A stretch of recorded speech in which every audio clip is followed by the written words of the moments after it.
Namo tassa bhagavato arahato samma sambuddhassa. Namo tassa bhagavato arahato samma sambuddhassa. Namo tassa bhagavato arahato samma sambuddhassa. Good evening, everyone. We are meeting after a few months, commencing the Patisambhida Magga course. If we recap what we have done so far, we have discussed about the Patisambhida Ñānas in brief. Actually, we discussed in extensive level. Then we moved on to talk about each Ñāna explained in the Patisambhida Magga, starting from the Suthamaya Nana. In this regard, we finished Suthamaya Nana. Then we moved on to Silamaya Nana, which was about the wisdom associated with the morality. Then in the beginning we discussed the wisdom associated with the knowledge gained through listening, the scriptural knowledge that is earned by listening to the dhamma. Then the third Ñāna is the wisdom which is associated with the concentration. These three wisdoms are related to each other. First, a person must listen to the Dhamma and gain some knowledge about the reality and the path. Then, based on that wisdom, as a result of this wisdom, one starts to apply it into one's life. The application of Dhamma, the first stage of application of Dhamma into life, starts from Sila. One can argue it can be started from the stage of charity, dana, but the actual spiritual quality, because dana, though it's a spiritual activity, it can be done by some person who is not very much spiritual. While doing all the bad stuff, he can just make offerings, continuing his misconducts. But when you are observing a sila, that's the moment the real transformation happens in life. Because when you have observed or adopted a sila, we are supposed to regulate our conduct according to the principles that we have, that we are adhering to. So, sila is the place where the real transformation starts to happen, and that sila will be based on the knowledge that one gains through listening to the Dhamma. Then afterwards, after restraining, developing morality based on wisdom, together with wisdom, one can develop concentration.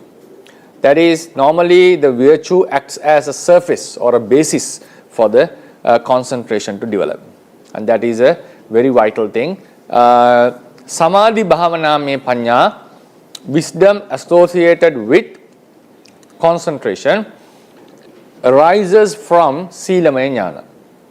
Because without a solid concentration, one would not be able to experience a solid, unwavering concentration or samadhi. So, everything starts from the Suthamaya Nana, the wisdom on the scriptural knowledge, especially through listening, and these days we can gain it through Ido as well by reading. Then we move on to Silamaya Nana, restraining oneself in bodily and verbal conduct, then developing concentration based on the restraining. Now today our topic is Sanvarithva Samadane Pañana samādhibhāvanāmaye Ñāna.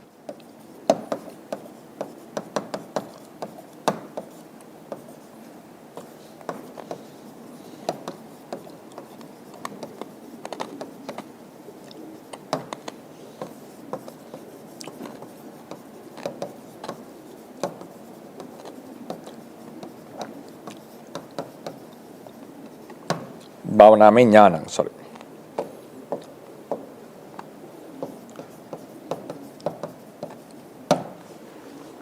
So as usual, this wisdom, the explanation on this wisdom also has two parts, the first part and the second part.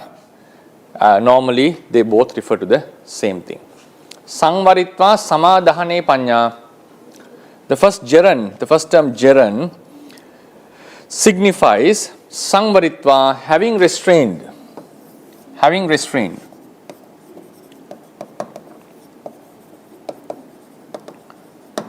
Having restrained in the two doors of body and word or verbal door. Only after restraining or having a solid sila, one would be able to concentrate one's mind in a specific object or in a range of specific objects.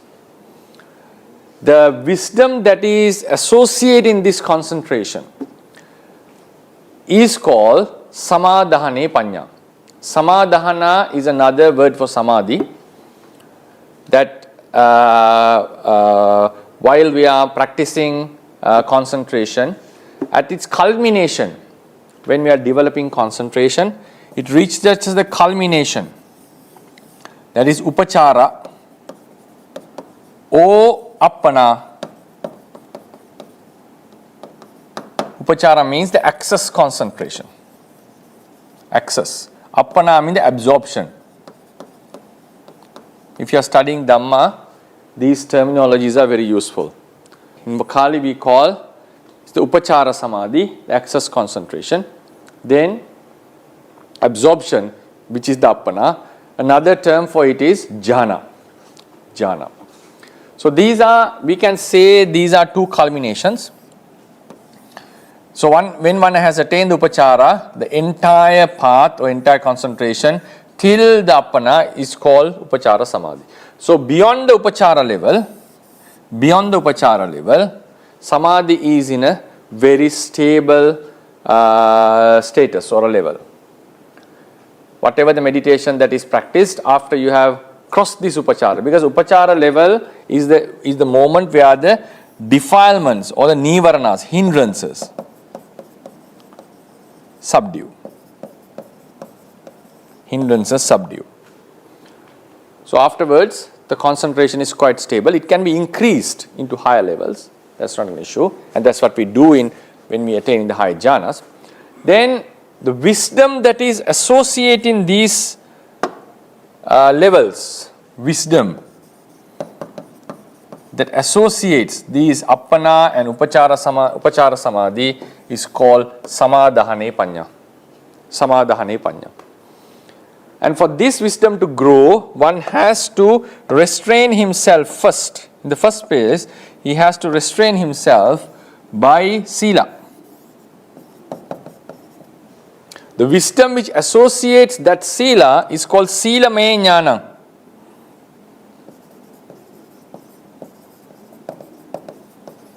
Then, in order to come into the sila, one should have the scriptural knowledge or understanding that that's the normal procedure.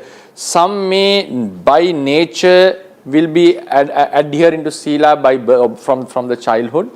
There are some beings, especially the bodhisattvas and so forth.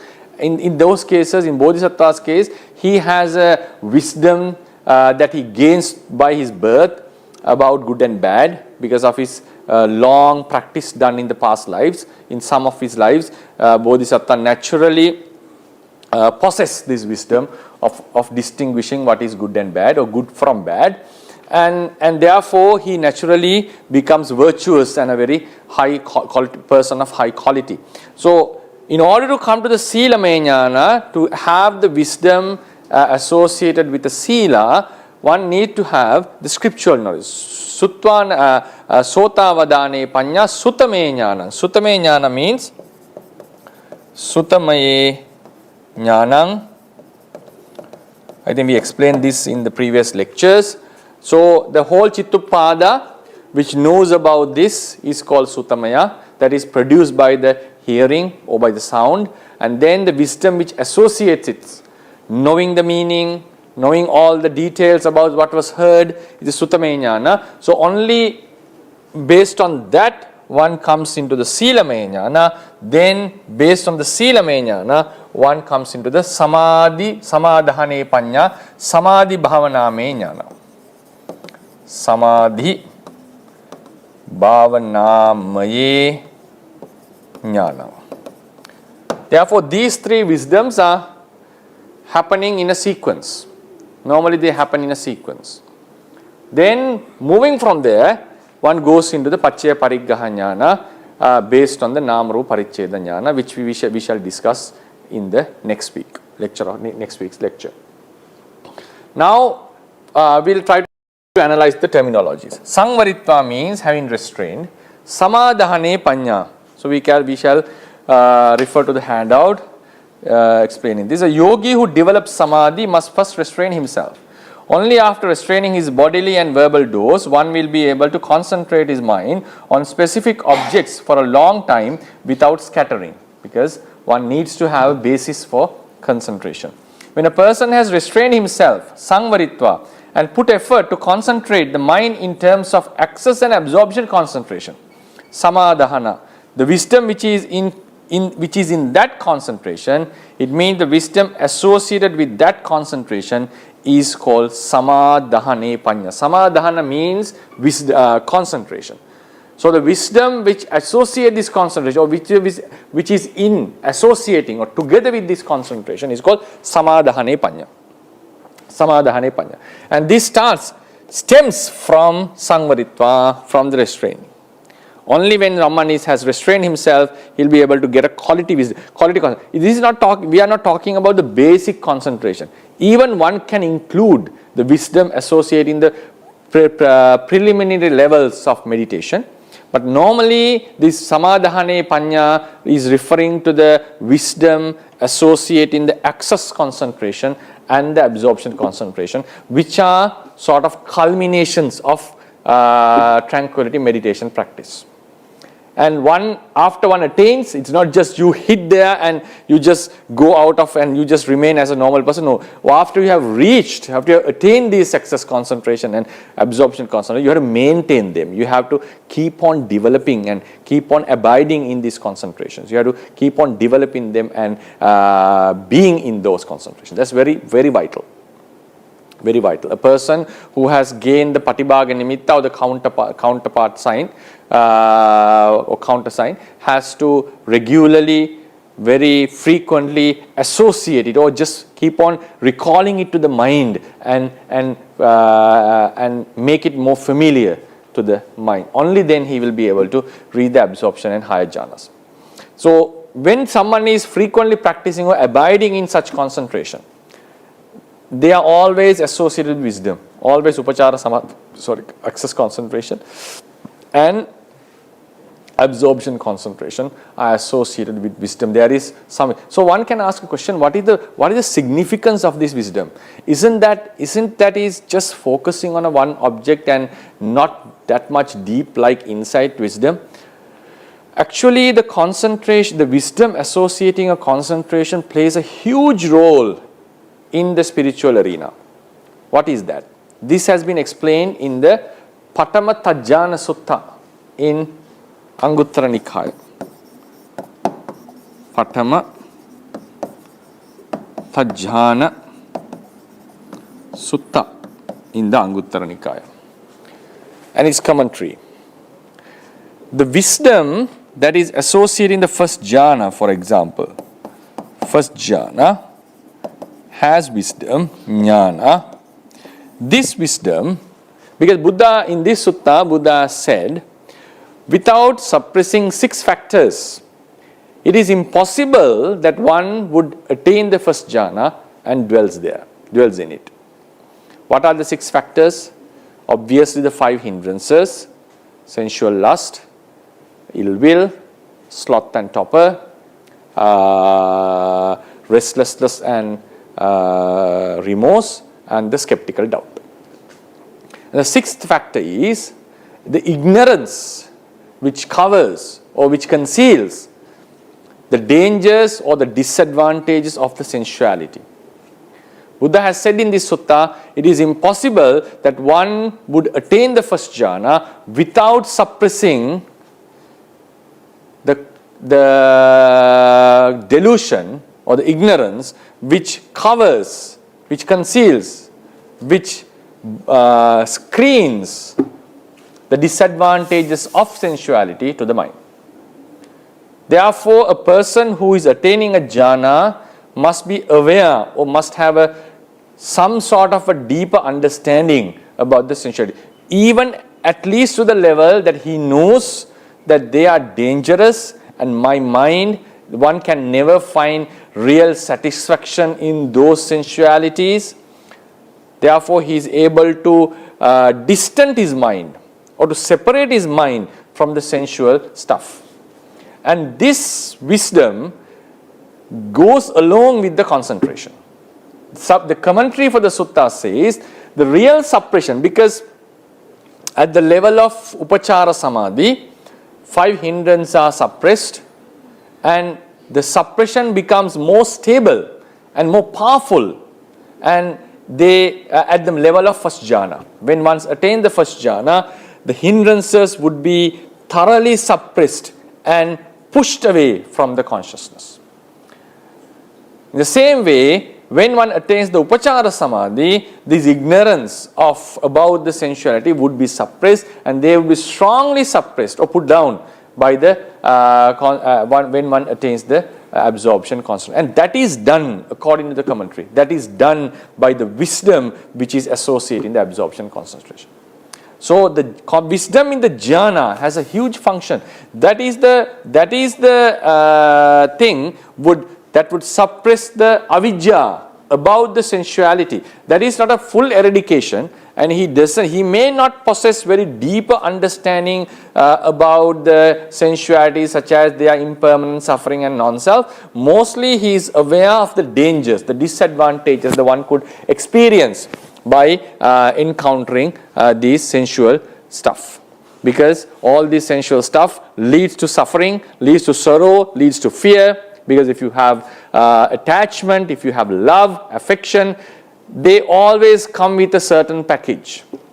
If there is love, it is surely followed by suffering of lust, of losing a person, of losing something, and fear of losing something or that particular person. It's inevitable. It's inevitable. That's why if something, when we lose something while we are still having that attachment, we'll surely get affected by that. Pemato jayati soko, pemato jayati bhaya. So when a person who is developing concentration must be aware or must understand these kinds of disadvantages, only then his mind will not be dragged back to the sensuality. Though one has attained the jhana, the world is full of sensual stuff. There are beautiful human figures, males and females. There are attractive sounds, very attractive or pleasant smells, taste, touches. Easily our mind as sentient beings could be dragged or could get attracted, or they may appeal. They may be appealing to our mind, obviously. So easily we may lose the jhana if we don't have a deeper understanding or at least some solid understanding about this. So if someone has not developed that wisdom very thoroughly, he would surely get out of or lose the jhana quickly. In most of the cases, quickly. It's just a matter of time that when he is going to encounter sensual objects. So this suppression of ignorance happens with the concentration associating with the wisdom associating the jhana. So therefore the samādhibhāvanāmaye Ñāna, it plays a huge vital role. And also this encompasses the wisdom that is necessary for someone to develop the concentration properly. For instance, if someone is focusing on developing a kasina meditation, you should know how to contemplate.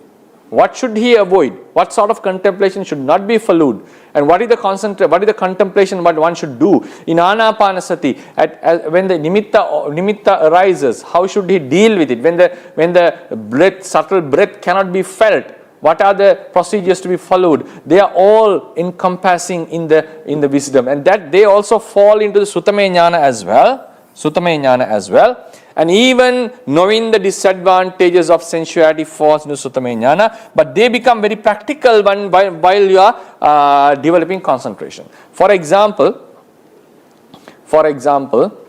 think about this scenario or analogy.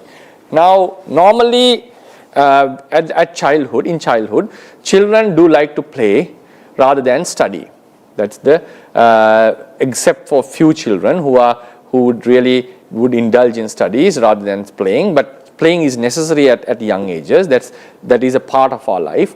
But normally children tend to play rather than more than studying. So, but still the parents, teachers would encourage them for studies because they know this is a very unstable age that the children are unable to distinguish what is good from bad and what would be the long-term benefit and short-term pleasure. They would not be able to distinguish it very thoroughly because they don't have a very broader picture about the life.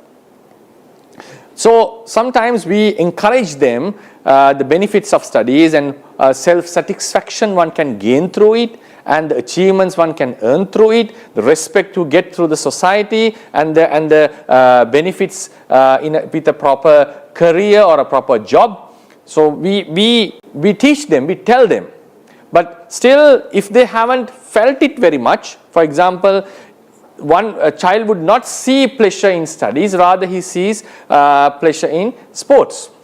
I'm not looking down on sports. For example, just comparing, normally people would encourage studies over sports in the majority of people because that would bring a long-term benefit into the life, because education is never going to be harmful in one sense unless it is being used for bad purposes.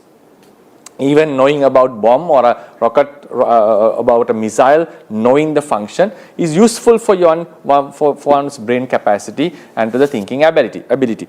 Anyway, so but when a student is being taught again and again, what benefits of education, still he would rather follow it out of the pressure given by the elders, but his mind would be still wandering or dragged toward the sports. So he would be doing it because he must do it for his exams or for his success, not because he's enjoying it. But so he still understands the benefit. A student who understands the benefits of studies would involve in studies, but still his mind is dragged toward the pleasure driven by sports. But if a student starts to study seriously, and then when he starts to gain the pleasure of studies, the pleasure of knowledge, when he starts to experience the benefits of studies, that how he is benefiting out of this knowledge in day-to-day life. Normally when you hit 90s, 20s, you start to see that slowly, and but when you hit the ages of 30s, 40s, and if you are still pursuing a career in studies, it becomes crystal clear to the people, for those academics, that education is something really, really important in life, and which cannot be valued against anything in our life.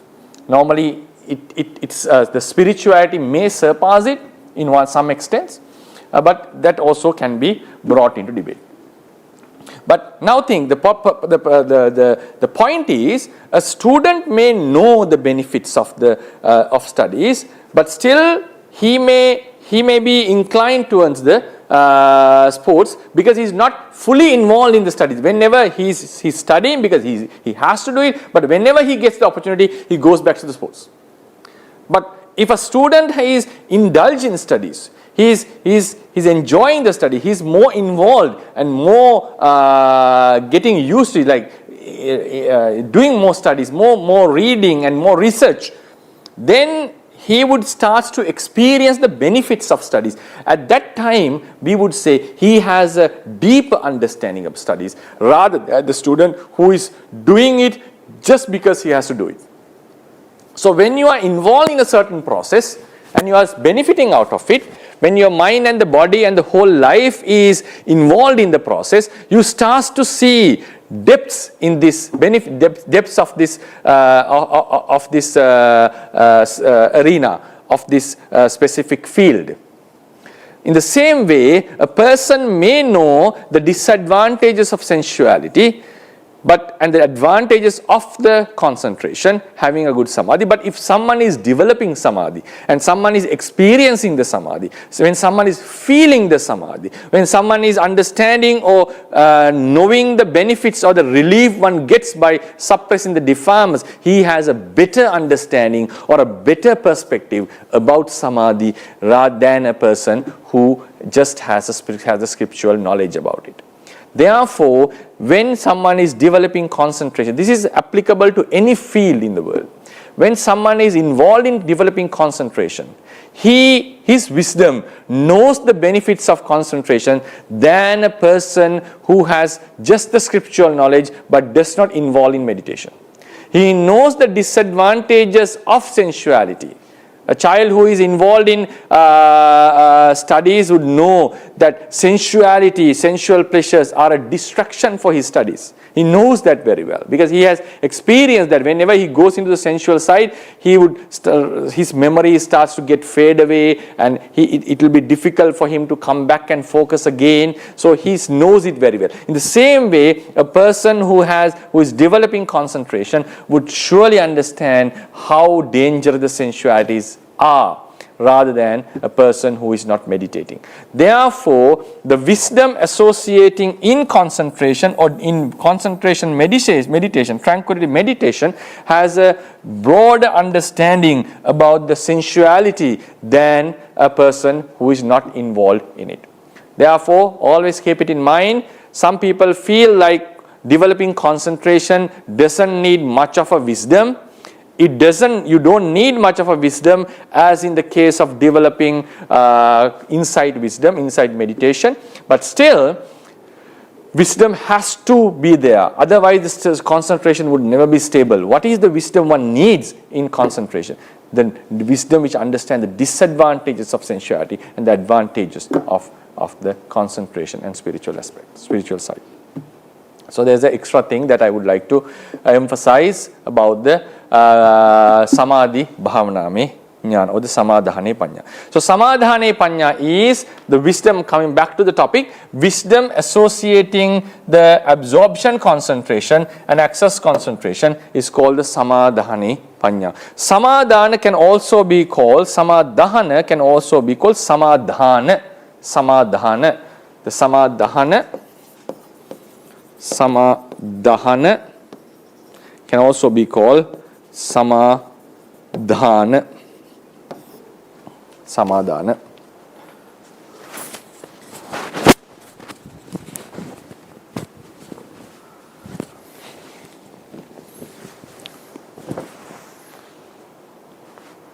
Right. Samadhana can also be called Samadana. It is the reality that owing to which mentalities remain on a single object equally and well without being distracted and without being scattered. So, based on samadhi or samadhana,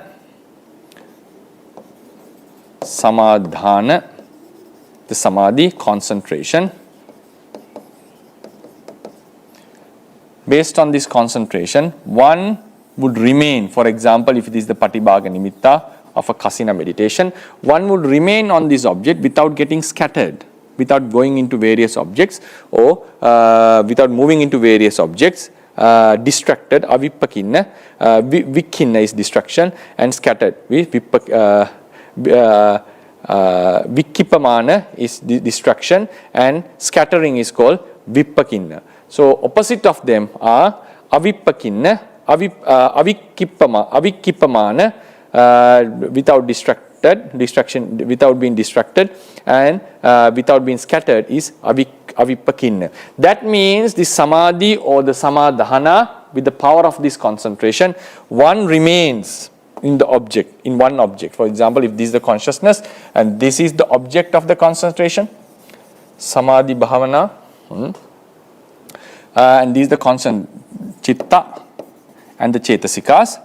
If this is samadhi or samadhana, samadhi,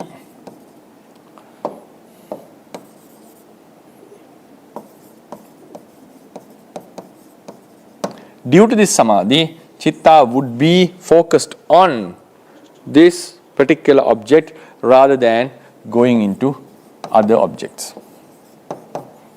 So it will remain on the same object for a longer period without getting scattered or without getting distracted.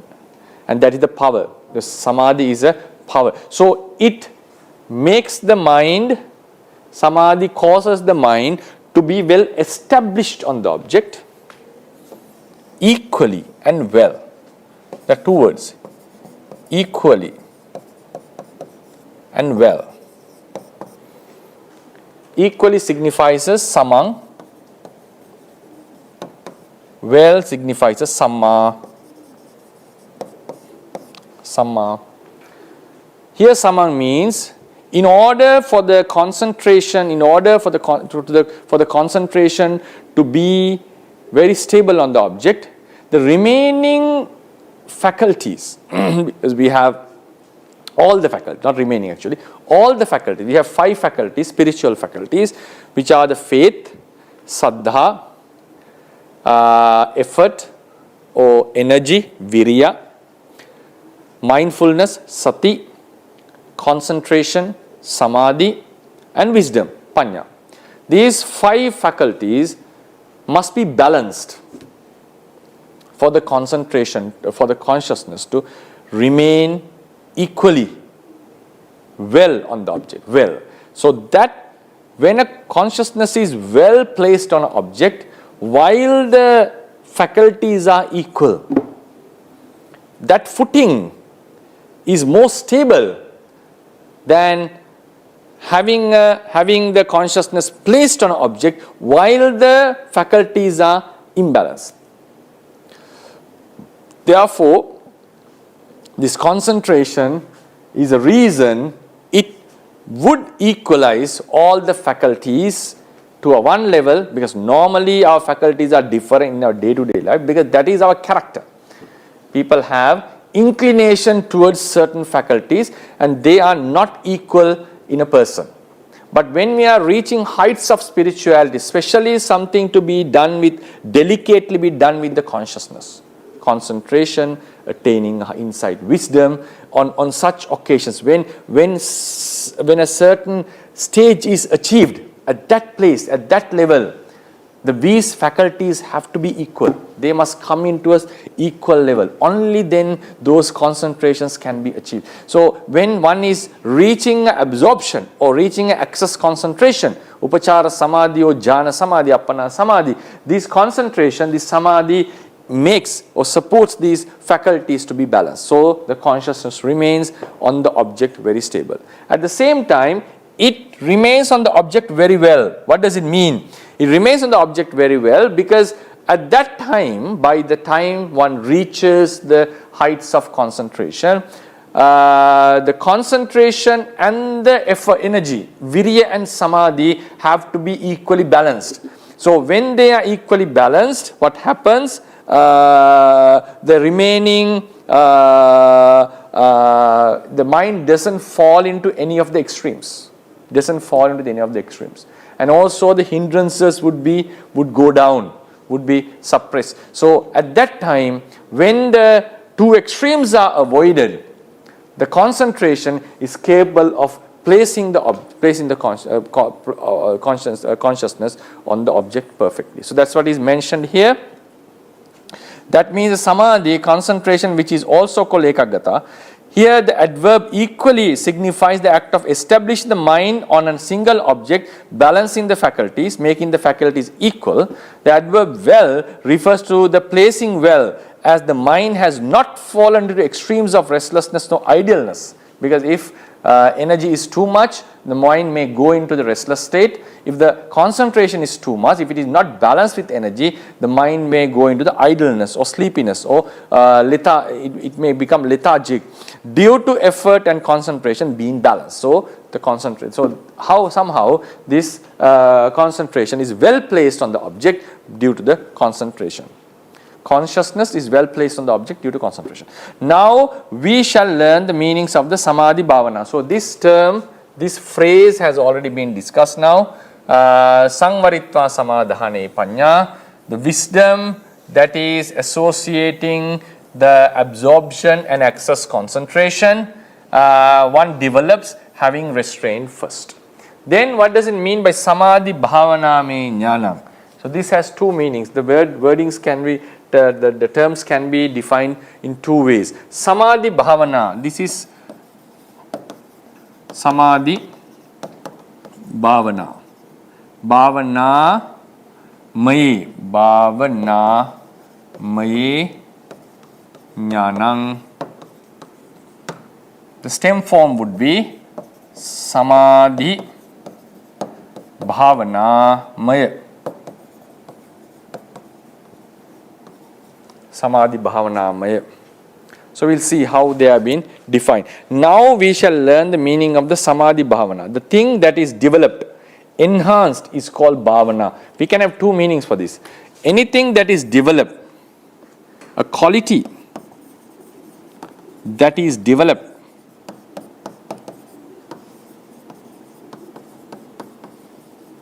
is called bhavana in this regard. Sometimes the bhavana itself refers to the process of developing. That's the common, most famous meaning of bhavana. Bhavana is the developing, the process of developing, like contemplating and doing the meditation. Right? Meditation means developing the mind, concentration as wisdom, and also the consciousness. Quality that the bhavana, the word bhavana can be used technically, grammatically, it can be used to something that is developed.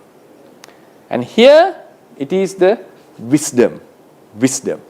Because when one is developing concentration, at the same time, together with the concentration, he is developing a wisdom in the concentration, about the concentration, and also the disadvantages of sensuality, advantages of concentration, and the understanding on how to develop concentration. Because if you are involved in a certain activity, you have more proficiency and understanding on how to do it, and you can instruct someone else on how to perform that activity. For example, if someone is good in driving, in most of the cases, he has an understanding on how to do it. Sometimes he may not be able to express it in words. He may not be a good teacher, but he has an understanding on how to do it. Therefore, the wisdom that is associated in the concentration also is something that needs to be developed, and it is something, it has more understanding about concentration and the defects of sensuality and the benefits of developing concentration, rather than a person who is not developing concentration. So the wisdom is something that can be developed. And the samadhi itself, wisdom, I beg your pardon, wisdom can be called a bhavana, and in this case it refers to samadhi. Samadhi is also something that can be developed. Wisdom within the samadhi can also be developed, because when you keep on developing samadhi, your wisdom grows with it. But in this case, it refers to the samadhi. Samadhi is something that can be developed, because you can increase the levels of samadhi from the preliminary concentration to access concentration to absorption concentration, and that is something that we can experience in if someone is meditating regularly, how the concentration grows. Right? So samadhi itself is called bhavana as it is developed during the practice. Hence, samadhi bhavana means the samadhi that is being developed during the practice of tranquility meditation. So samadhi bhavana means samadhi, bhavana means it is something that is developed. So samadhi bhavana means the samadhi which is developed or which can be developed. Another version of definition defining the term, samadhi bhavana means the act of developing concentration, that is the meditation, the act of developing concentration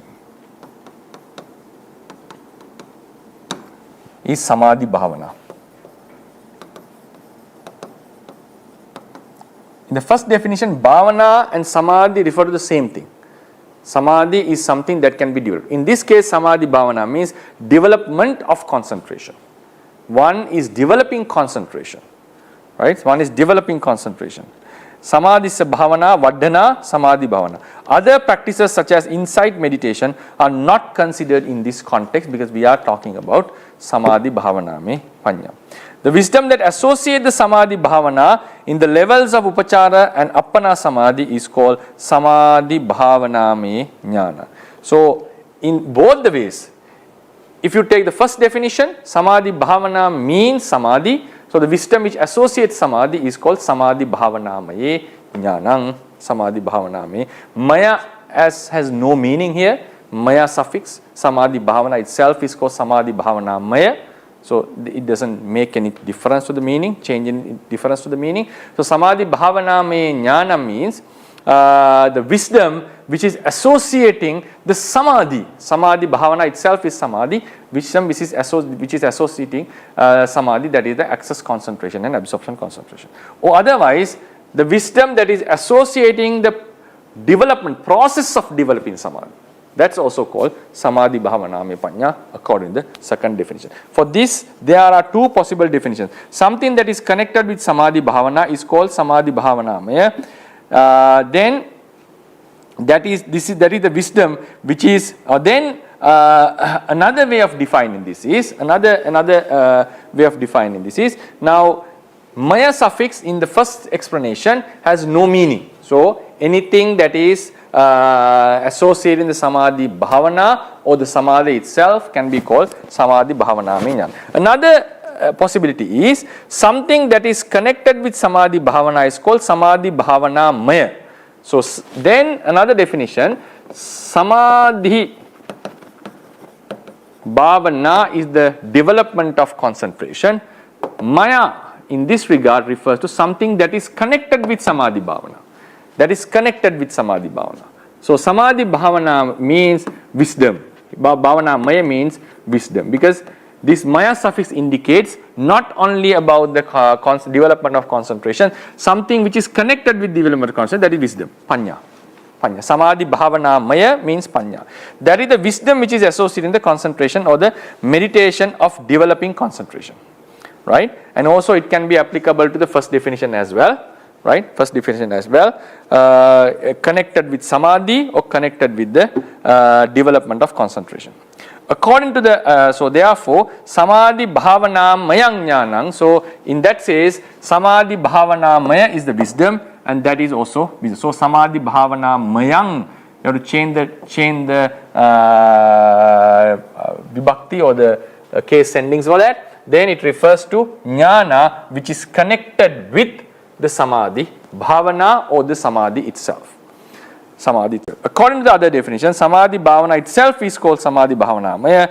The wisdom which arises in it is called samādhibhāvanāmaye Ñāna, which I explained previously. At this point, okay, so later on it's good to study on samadhi characteristics, but I may not be going into details about samadhi on this regard, but I will be rather moving into the next wisdom next week. So today we covered Sanvarithva Samadane pañña samādhibhāvanāmaye Ñāna. This is the wisdom associating the concentration of or meditation of absorption and access concentration, and that wisdom also plays a significant role in our lives, especially in the spiritual arena, and that wisdom is based on the wisdom of virtue, Sīlamaya Ñāna, and Sīlamaya Ñāna is based on the wisdom of Suthamaya Nana, the wisdom in learnedness. So these three wisdoms are supporting, like they are coming in a sequence, and the basis would be Suthamaya Nana, the learnedness, then the Sīlamaya Nana, the wisdom in restraining. So one has to develop wisdom, develop virtue, Sīla, together with wisdom, and then one develops concentration based on that Sīla. Okay, that would be the lecture for today. So we'll conclude the lessons, and hopefully we'll meet next week with the next wisdom. Pacce pariggahe pañña dhammattiti Ñāna. Okay. Buddha sāsanam chirantittato, Buddha sāsanam chirantittato, Buddha sāsanam chirantittato, sadhu sadhu sadhu.